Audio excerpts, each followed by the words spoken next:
तो दोस्तों आज तारीख हो गई है 27 नवंबर 2023 की, साथ ही में दिन है सोमवार का। तो आइए बिना देर किए फटाफट से जानते हैं आज की ताज़ा खबरें और मुख्य समाचार। तो देखिए आज के मुख्य समाचार की पहली बड़ी खबर, अब मंगल ग्रह पर जीवन की खोज होगी आसान, नासा ने तैयार किया है खास यंत्र। आइए आपको बताएं इसकी अधिक जानकारी। जी अमेरिकी स्पेस एजेंसी नासा ने पृथ्वी और मंगल यानी कि दोनों ही ग्रहों पर मार्स हेलीकॉप्टर के डिजाइन का परीक्षण किया है। कुल मिलाकर आसान शब्दों में कहें तो आने वाले दिनों में मार्स हेलीकॉप्टर बनाया जाएगा, यानी कि एक ऐसा हेलीकॉप्टर जो कि मंगल ग्रह के लिए होगा। बताया गया है इसके जरिए मंगल पे जीवन को खोजना आसान हो जाएगा। फिलहाल अभी हाल ही में मार्स हेलीकॉप्टर के डिजाइन का परीक्षण किया गया है, टेस्टिंग की गई है, लेकिन आने वाले दिनों में उम्मीद है कि यह हेलीकॉप्टर बन सकेगा जो कि खास मार्स के लिए होगा, मार्स पे जीवन खोजने के लिए होगा। देखिए अगली खबर के तेलंगाना पहुंचे सीएम योगी ने किया अब हैदराबाद का नाम बदलने का वादा। बताया क्या होगा अगला नाम। जी यूपी के मुख्यमंत्री योगी आदित्यनाथ अभी हाल ही में शनिवार से तेलंगाना के चुनावी रण में उतर गए हैं। सीएम योगी ने बीते रविवार को कहा कि अगर भाजपा सत्ता में आती है तेलंगाना में तो तेलंगाना के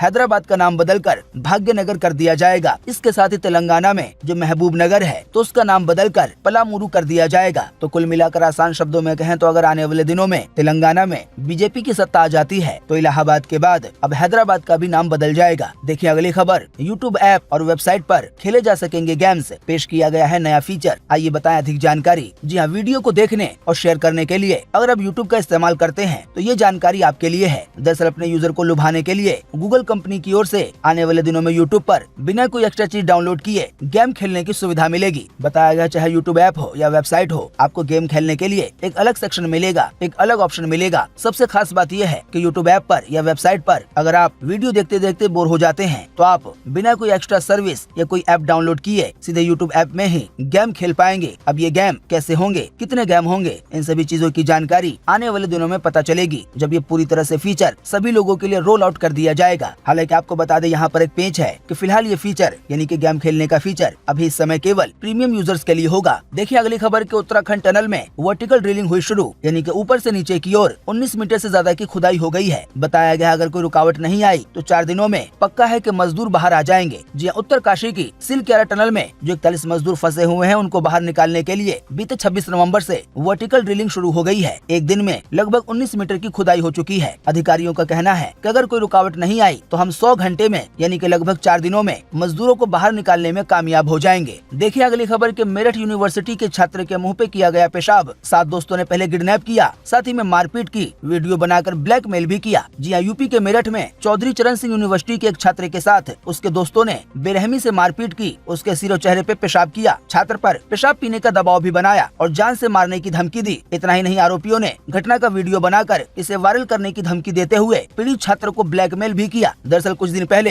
पीड़ित छात्र की उसके दोस्तों से कहासुनी हो गई थी। इसके बाद वो लोग 13 नवंबर को उसे किडनैप करके जागृति विहार एक्सटेंशन ले गए, जहां उसके साथ इन सभी दरिंदगी के कामों को अंजाम दिया गया। बताया गया पहले तो घटना की सूचना मिलते ही 19 नवंबर को पीड़ित छात्र के पिता ने मेडिकल थाने में 7 आरोपियों के खिलाफ रिपोर्ट दर्ज कराई। मामले को लेकर पुलिस पहले तो टाल मटोल करती रही, मगर अभी हाल ही में बीते रविवार को जैसे ही घटना का वीडियो वायरल हुआ तो पुलिस ने हमेशा की तरह आनन फानन में एक आरोपी को गिरफ्तार किया। वहीं पुलिस का कहना है कि अन्य छात्रों की तलाश में छानबीन की जा रही है। देखिए अगली खबर, पाकिस्तानी मौलाना की तकरीर सुनता था कंडक्टर को चापड़ मारने वाला, बोला यूट्यूब पर वीडियो देखकर कट्टर बना, अब 14 दिन तक पूछताछ करेगी एटीएस की टीम। जी हाँ, प्रयागराज में बस कंडक्टर को चापड़ मारने वाला बीटेक छात्र लारेब हाशमी अपने मोबाइल में पाकिस्तानी मौलाना की तकरीर सुनता था। पुलिस ने जब उसके मोबाइल की पड़ताल की तो यूट्यूब की सर्च हिस्ट्री से इसका खुलासा हुआ। आपको बता दें कोर्ट ने इस मुस्लिम लड़के लारेब हाशमी को 14 दिन की रिमांड पर भेज दिया है। फिलहाल इनकाउंटर में गोली लगने के बाद आरोपी लारेब हाशमी अस्पताल में भर्ती है, इसीलिए उसे जेल नहीं भेजा गया है, लेकिन वो जैसे ही सही होगा उसे जेल भेजा जाएगा। हालांकि अस्पताल में भी उससे 6 घंटे तक पूछताछ की गई। पूछताछ में आरोपी लारेब हाशमी ने खुद बताया है कि वो पाकिस्तानी मौलाना खादिम हुसैन रिजवी से प्रभावित है। मौलाना तहरीक लब्बैक का संस्थापक है। उसके वीडियो देखकर लारेब कट्टरता की ओर मुड़ा। वहीं बताया एटीएस टीम के अलावा आईबीआई की टीम भी अस्पताल में लारेब हाशमी पर नजर रख रही है। फिलहाल अफसरों का कहना है कि लारेब से आगे भी पूछताछ जारी रहेगी। दोस्तों आपको बता दें अभी हाल ही में लारेब हाशमी नाम के इस मुस्लिम लड़के ने एक बस कंडक्टर पर किसी धार्मिक मामले को लेकर उस पर हमला कर दिया चापड़ से। दोस्तों आपको बता दें चापड़ वही चाकू या हथियार होता है जिसके जरिए मांस को काटा जाता है। हालांकि कंडक्टर की जान बच गई, लेकिन वो बुरी तरह से घायल हो गया है। लेकिन जब ये जानकारी पुलिस वालों तक पहुंची तो पुलिस वालों ने लारेब हाशमी को पकड़ा पर उसने भागने की कोशिश की। इस दौरान पुलिस वालों ने गोली चलाई और गोली पैर में जाके लगी। लारेब हाशमी का एक वीडियो सोशल मीडिया पे वायरल हो रहा है जिसमें वो लाशों के ढेर लगाने की बात कर रहा है। उसने कहा कि अगर इस्लाम के खिलाफ कोई भी बोलेगा तो हम उसे जान से मार मार देंगे। उसके हाथ में चापड़ भी दिखाई दे रहा है, लेकिन अब ऐसी घटना को अंजाम देने के बाद उसकी अपनी जिंदगी यहीं पे नर्क बन गई है। वहीं हमने आपको बीते रोज के मुख्य समाचार में बताया था कि उसके घर वाले भी भाग गए हैं, वो भी दर दर भटक रहे हैं, छुप रहे हैं। साथ ही में बताया गया है कि इसका घर अवैध रूप से बना हुआ है, इसी वजह से घर को भी तोड़ा जाएगा। बाकी जहाँ ये पढ़ता था वहाँ से भी इसको सस्पेंड कर दिया गया है। आने वाले दिनों में इसका कहीं पर एडमिशन होना भी मुश्किल है।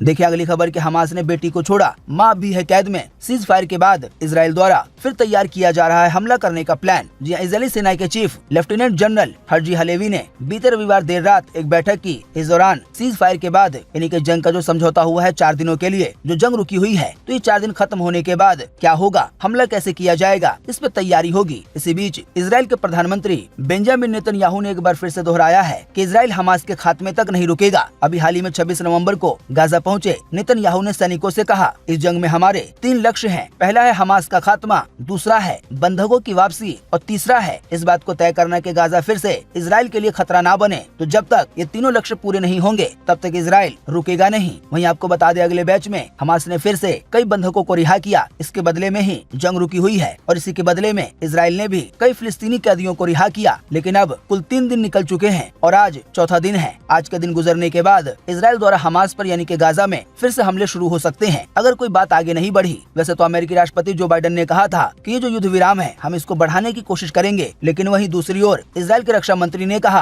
कि जैसे ही ये समय खत्म होगा 4 दिन का फिर से ताबड़तोड़ हमले किए जाएंगे। और अब इजराइल के प्रधानमंत्री ने भी ये साफ कर दिया है कि उनके 3 लक्ष्य हैं। सबसे मेन लक्ष्य है कि हमास का खात्मा करना। जब तक ऐसा नहीं होगा तब तक ये जंग नहीं रुकेगी। देखिए अगली खबर कि चीन में रहस्यमय बीमारी, भारत में एडवाइजरी हुई जारी। राज्यों से कहा गया ऑक्सीजन और दवाएं तैयार रखें। बात यह है कि चीन में बच्चों के फेफड़े में जलन के साथ तेज बुखार के बहुत सारे मामले आए हैं। इसे रहस्यमय बीमारी या निमोनिया जैसी बीमारी कहा जा रहा है। जी हाँ, चीन की रहस्यमय बीमारी पर भारत सरकार ने राज्यों और केंद्र शासित प्रदेशों को एडवाइजरी जारी की है। स्वास्थ्य मंत्रालय ने राज्यों और केंद्र शासित प्रदेशों से पब्लिक हेल्थ सिस्टम को अपडेट करने के लिए कहा है। इसके अलावा किसी बड़ी बीमारी के फैलने को लेकर अस्पतालों में तैयारी करने के लिए भी कहा है। चाहे अस्पताल में बेड हो, दवाएं हो, ऑक्सीजन हो, सभी चीजों को तैयार रखने के लिए कहा गया है। बात यह है कि चीन हमारे पड़ोस में है, ऐसे में काफी उम्मीद है कि ये भी बीमारी कोरोना की तरह अपने देश में फैल सकती है। इसी वजह से ये पूरी तैयारी पहले से ही की जा रही है। आपको बता दें अभी चीन में बहुत सारे बच्चे या कई सारे बड़े आदमी भी एक रहस्यमय बीमारी का शिकार हो रहे हैं। असल में ये बीमारी निमोनिया जैसी है। इस बीमारी में फेफड़े में बहुत तेज जलन और तेज बुखार होता है। बताया गया चीन के कई शहर में अस्पताल फुल हो गए हैं। इस बीमारी की वजह से दोबारा लोगों को मास्क लगाना पड़ रहा है, कई सारे नियमों का पालन करना पड़ रहा है। तो अगर आने वाले दिनों में यही हालात इंडिया में बन जाते हैं तो कई तरह की पाबंदियां भी लागू हो सकती हैं। जाहिर बात है सरकार भी लोगों की जान बचाने के लिए, लोगों को खतरे से बचाने के लिए कोई भी पाबंदी लागू करती है। देखिए अगली खबर, मरे हुए इंसान के नाक और कान में रुई क्यों डाली जाती है? दिया गया है इसका जवाब। इसके पीछे धार्मिक और वैज्ञानिक दोनों ही कारण हैं। जी हाँ, शायद आपने कई बार देखा होगा कि जब कोई इंसान मर जाता है तो उसके नाक में और कान में रुई डाल दी जाती है। तो ऐसे में हो सकता है आपके मन में भी सवाल आता होगा कि ऐसा क्यों किया जाता है। तो आपको बता दें इसके पीछे कई धार्मिक कारण हैं तो कई वैज्ञानिक कारण हैं। एक वैज्ञानिक कारण ये है कि मरे हुए इंसान के नाक और कान में रुई इसलिए डाली जाती है ताकि इन अंगों के जरिए उसके पेट में हवा ना जाए। बताया गया अगर रुई को नाक और कान में ना डाला जाए तो कई बार इन अंगों के जरिए पेट में हवा चली जाती है। इसकी वजह से पेट काफी फूल जाता है। कहा तो यहाँ तक गया है कि कभी कभी इतनी हवा भर जाती है कि पेट के फटने का भी डर हो जाता है। इसके अलावा एक और वैज्ञानिक कारण बताया गया है कि नाक और कान को इसलिए भी बंद कर दिया जाता है रुई के जरिए ताकि शरीर के अंदर कोई कीटाणु वगैरह ना जा सके। वहीं आपको बता दें इसके पीछे धार्मिक कारण भी है। हिंदू धर्म की किताब या कहले ग्रंथ गरुड़ पुराण के मुताबिक मरने वाले शरीर के खुले हिस्सों में सोने के टुकड़े डालने का प्रावधान है। इसे शरीर के 9 अंगों में रखा जाता है। अब जब सोने का टुकड़ा नाक के कान में रख दिया जाता है तो उसके गिरने का डर होता है। देखिए अगली खबर, धड़ल्ले से चल रहा है सफेद दूध का काला धंधा, स्वास्थ्य से हो रहा है खिलवाड़। जी हाँ, मिलावटखोर आर्थिक लाभ लेने के लिए सफेद दूध का काला कारोबार कर रहे हैं, जिससे लोगों के स्वास्थ्य के साथ गंभीर खिलवाड़ हो रहा है, जो कि चिंता का विषय है। आपको बता दें बीते 26 नवंबर को विश्व दूध दिवस था। इसी मौके पर एक बड़ा अभियान चलाया गया क्योंकि अभी भी देश के कई जगहों पर मिलावटी दूध का कारोबार चल रहा है। तो ऐसे में आप भी सावधान रहिए। हो सके तो जो बहुत अच्छी कंपनी है उन्हीं का दूध इस्तेमाल करने की कोशिश करें। देखिए अगली खबर के समुद्र की गहराई का खुला एक बड़ा राज, वैज्ञानिकों को पानी के नीचे मिला। बुर्ज खलीफा से 2 गुना ऊंचा पहाड़। जी हाँ, समुद्र की गहराइयों में ढेरों ऐसे राज छिपे हुए हैं जिनसे राज उठना अभी बाकी है। यहाँ तक कहा जाता है कि इंसानों को समुद्र की तुलना में स्पेस के बारे में ज्यादा मालूम है। हालांकि अब सच में ऐसा लगने लगा है। इसकी वजह है कि अमेरिका के श्मिट ओशन इंस्टीट्यूट के महासागर खोजकर्ताओं ने समुद्र के रहस्यमय गहराई के बारे में हमारी जानकारियों को चुनौती देते हुए पानी के नीचे एक विशालकाय पहाड़ को खोज निकाला है। समुद्र के नीचे मौजूदा ये पहाड़ ग्वाटेमाला के तट से दूर खोजा गया है। इसकी ऊंचाई 1600 मीटर है और इसके आगे दुनिया की सबसे बड़ी ऊंची इमारत यानी कि बुर्ज खलीफा भी बौनी नजर आती है। आपको बता दें दुबई में मौजूद बुर्ज खलीफा की ऊंचाई 828 मीटर है, लेकिन जो अभी हाल ही में समुद्र के नीचे पहाड़ को खोजा गया है उसकी ऊंचाई 1600 मीटर है, यानी कि बुर्ज खलीफा के डबल इतनी बड़ी ऊंचाई यानी कि पहाड़ की ऊंचाई बुर्ज खलीफा से 2 गुनी है और ये समुद्र के नीचे है। देखिए अगली खबर के भारतीयों की मौजूदगी वाले इजरायली टैंकर पे हुआ हमला, हुती विद्रोहियों पे गहराया है शक। जी हां, यमन के अदन बंदरगाह के नजदीक इजरायली कारोबारी के स्वामित्व वाला टैंकर हमलावरों ने कब्जे में ले लिया है। अभी तक किसी ने इस हमले की जिम्मेदारी नहीं ली है, लेकिन माना जा रहा है इजरायल विरोधी हुती विद्रोहियों का ये कृत्य है, काम है। जिस जहाज पे कब्जा हुआ है उसका नाम सेंट्रल पार्क है और उसे जोडेक नाम की कंपनी द्वारा संचालित किया जाता है। हालांकि इस पानी वाले जहाज का मालिक इजरायली आदमी है। इसी की वजह से ऐसा शक है कि अभी हाल ही में हुती विद्रोहियों ने, जो कि यमन के हैं, उन्होंने एक और शिप को हाईजैक किया था और अब ये दूसरा शिप है। आपको बता दें ये पानी का जहाज टैंकर वाला जहाज है जिसमें तेल वगैरह जाता है और इसके स्टाफ में भारतीय लोग भी हैं। देखिए अगली खबर के महंगाई से राहत, बीते सप्ताह खाने का तेल हुआ सस्ता। आइए बताएं अधिक जानकारी। जी हां, महंगाई के दौर में रसोई घर से राहत भरी खबर आई है। खाने के तेल के भाव में गिरावट आई है। देश के बंदरगाह पर आयातित तेलों की लागत से कम दाम पर बिकवाली जारी रहने के बीच देश के तेल तिलहन बाजारों में सभी खाद्य तेल तिलहनों के दाम में कमी देखने को मिली है। तेल के दामों में प्रति लीटर के हिसाब से 2 से 3 रुपए की कमी आई है। देखिए अगली खबर के ICICI समेत कई बैंकों ने FD पर ब्याज को बढ़ाया, अब मिलेगा 7.75% तक का ब्याज। जी हां, कोटक महिंद्रा, ICI और यस बैंक ने अभी हाल ही में फिक्स डिपॉजिट यानी कि FD पर मिलने वाले ब्याज में बढ़ोतरी की है। अब यस बैंक में FD पर सबसे ज्यादा ब्याज आपको 7.75% के हिसाब से मिलेगा। ऐसे में अगर इन बैंकों का या किसी अन्य बैंकों में FD कराने का प्लान बना रहे हैं तो आपको अच्छा खासा फायदा होगा। दोस्तों आप इस टेबल में देख सकते हैं कि कौन सा बैंक कितने समय पर कितने फीसदी का आपको ब्याज देगा। जैसे कि ICICI बैंक 1 साल की अवधि पर आपको 6.70% तक का ब्याज देगा, ऐसे ही 5 साल की अवधि पर 7% का ब्याज देगा। देखिए अगली खबर के गुजरात में बेमौसम बारिश और तूफान से मची तबाही। बिजली गिरने की वजह से अभी हाल ही में 14 लोगों की जान गई है, 40 जानवर भी मारे गए हैं। जी हां, गुजरात में बीते रविवार को तूफान और बेमौसम बारिश होने के बाद कई इलाकों में आसमानी बिजली गिरने की वजह से 14 लोगों की जान चली गई है। साथ ही बताया गया है 40 जानवरों की भी जान गई है। आसान शब्दों में कहें तो गुजरात में बेमौसम बारिश की वजह से ये बड़ी घटना हुई है। आइए दोस्तों अब आपको लगे हाथों बता देते हैं कि 27 नवंबर 2023 को देश भर में कैसा रहेगा मौसम का हाल, खास करके बारिश को लेकर। तो स्काईमेट वेदर के अनुसार अगले 24 घंटे के दौरान उत्तरी मध्य महाराष्ट्र, उत्तरी कोंकण गोवा, साथ ही में गुजरात और राजस्थान के भी कुछ हिस्सों, साथ ही में दक्षिणी और पश्चिम मध्य प्रदेश में मध्यम से भारी बारिश होगी। इसके अलावा अंडमान और निकोबार द्वीप समूह में हल्की से मध्यम बारिश के साथ कुछ और स्थानों पर भारी बारिश की संभावना है। इसके अलावा भी तमिलनाडु, केरल, कर्नाटक,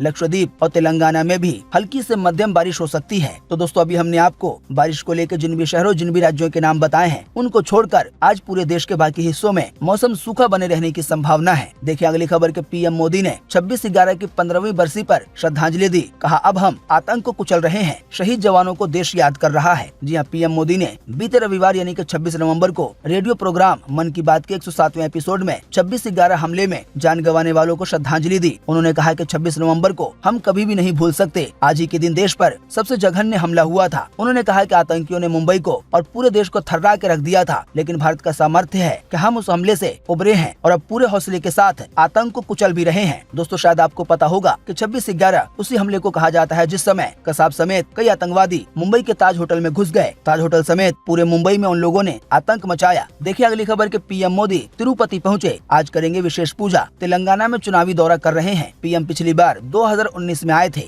जी हाँ, प्रधानमंत्री मोदी 3 दिन के तेलंगाना दौरे पर हैं। इस बीच बीते 26 नवंबर की रात वो तिरुपति पहुंच गए। बताया गया आज 27 नवंबर की सुबह 8 बजे वो तिरुमाला मंदिर में भगवान वेंकटेश्वर की विशेष पूजा करेंगे। यहाँ करीब 45 मिनट रुकेंगे, फिर उसके बाद में चुनावी सभा में जाएंगे। देखिए अगली खबर के ओलंपियन नीरज चोपड़ा को अपनी बोली से है प्यार। कहा अंग्रेजी केवल भाषा है, कोई जीने का आधार नहीं, मातृभाषा बोलने से बढ़ता है आत्मविश्वास। देखिए अगली खबर के आम आदमी पार्टी के 11 साल हुए पूरे। स्थापना दिवस पे बोले केजरीवाल, उतार चढ़ाव आए पर हमारे जज्बे और जुनून में आज तक कोई कमी नहीं आई है। दोस्तों आपको बता दें आम आदमी पार्टी को देश में कुल 11 साल हो गए हैं। देखिए अगली खबर के बच्चाबाजी, कोकीन और कुतिया के साथ संभोग। इमरान खान पर पाकिस्तानी अभिनेत्री की विस्फोटक किताब में चकरा देने वाले खुलासे किए गए हैं। जी पाकिस्तानी मॉडल और अभिनेत्री हाजरा खान ने अपनी नई किताब से तहलका मचा दिया है, जिसमें उन्होंने पाकिस्तान के पूर्व प्रधानमंत्री इमरान खान पर कई तरह के गंभीर आरोप लगाए हैं, जैसे कि बच्चेबाजी के आरोप, साथ ही में ड्रग्स को लेकर आरोप। इसके अलावा यहाँ तक जानवर के साथ संभोग करने के आरोप। देखिए अगली खबर की मुसलमानों की बढ़ती आबादी है चिंता का विषय, अगले 50 साल में हो सकती है मुगल सल्तनत। परवीन तोगड़िया ने दिया है ये बयान। हाल ही में उन्होंने कहा कि हर स्कूल में मिलिट्री ट्रेनिंग जरूरी है। जो अलीगढ़ मुस्लिम यूनिवर्सिटी में हो रहा है वो आने वाले समय में फिलिस्तीन हो जाएगा। यानी कि अभी हाल ही में अलीगढ़ में जो हुआ उसकी वजह से उनके मुताबिक अलीगढ़ का हाल या वहाँ के एरिया का हाल उनके मुताबिक फिलिस्तीन जैसा हो जाएगा। इसी बीच परवीन तोगड़िया ने कहा कि मुसलमानों की आबादी चिंता का विषय है, अगले 50 साल में हालात काफी ज्यादा बिगड़ जाएंगे। देखिए अगली खबर के महेश भट्ट बोले रणबीर कपूर हैं दुनिया के बेस्ट पिता। ये बात सुनकर भावुक हुए रणबीर कपूर।